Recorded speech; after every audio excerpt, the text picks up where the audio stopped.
Financial head Jagannatham ఇచ్చే recommendations చూద్దాం. గడిచిన వారం ఒక రకంగా మార్కెట్ సైడ్ వేస్లో ఉందండి. అంటే కొద్దిగా మార్కెట్ ఒక రేంజ్లో కన్సాలిడేట్ అవుతుంది అనుకోవచ్చు, ఒక 100 పాయింట్స్ ప్లస్ ఆర్ మైనస్ రేంజ్లో.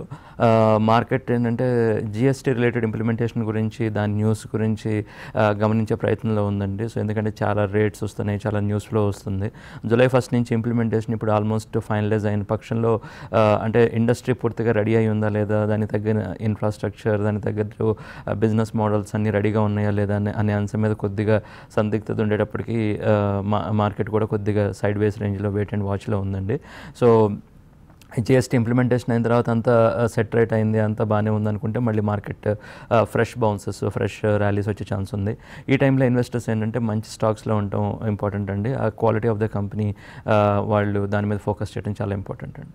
జిఎస్టీ పాయింట్ ఆఫ్ వ్యూలో మార్కెట్లో ఇన్వెస్టర్స్ ఏంటంటే కొద్దిగా ఇక నెక్స్ట్ 1 to 2 వీక్స్ కొద్దిగా మార్కెట్ని గమనించడం ఇంపార్టెంట్ అండి. దాంట్లో అడ్వాంటేజ్ తీసుకుందాం అనుకుంటే లాజిస్టిక్స్ అనేది ఒక క్లియర్ అడ్వాంటేజ్ వచ్చే కంపెనీస్లో ఒకటి.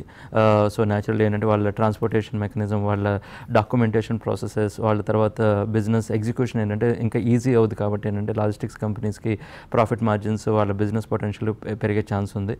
సో కాబట్టి ఆ సెక్టర్ని ఒకటి జిఎస్టీ పాయింట్ ఆఫ్ వ్యూలో తీసుకుందాం అనుకునే వాళ్ళు అదొకటి ఫోకస్ చేయొచ్చు.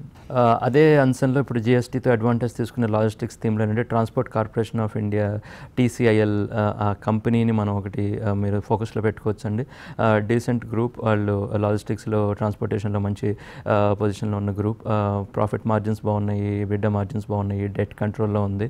సో ఓవరాల్గా మనకి జిఎస్టీ రిలేటెడ్ అడ్వాంటేజ్ తీసుకునే కంపెనీస్లో ట్రాన్స్పోర్ట్ కార్పొరేషన్ ఆఫ్ ఇండియా